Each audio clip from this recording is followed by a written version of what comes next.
நான் சொல்லுவேன், ஒரு குடும்பத்தில் உறவு வேணுமானா பணத்தை வச்சு உறவு கொள்ள முடியாது, எதை வச்சும் உறவு கொள்ள முடியாது. ஒரு குடும்பம் ஐக்கியமாக 2 பேர் ஐக்கியமாக இருக்கணும்னு சொன்னால் என்ன வேணும்னு கேட்டிங்கன்னா அன்பு, லவ். இந்த அன்பு எங்கே இருக்குதோ அங்கே தான் என்ன இருக்குன்னு கேட்டிங்கன்னா ஐக்கியம் இருக்கு. எதுவுமே இல்லாமல் இருக்கலாம், வேணுமானா கூழையும் கஞ்சையும் கூட குடிக்கலாம். அன்பு இல்லாவிட்டால் ஒன்றுமே இல்லை, எந்த ஐக்கியம் இருக்க முடியாது. அதான் சொல்லப்படுகிறது, ஒரு சண்டைக்காரியோட ஒரு பெரிய வீட்டில் வசிக்கிறத காட்டிலும் எங்கே போய் வசிக்கலாம்?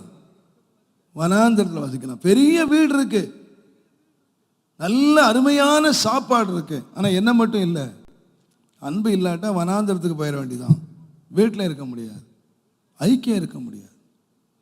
அப்போ 2 பேர் ஒரு குடும்பத்துக்குள்ள ஒருவனை ஐக்கியம் வேணுமானா அந்த குடும்பத்துக்கு என்ன வேணும்னு கேட்டிங்கன்னா அன்பு.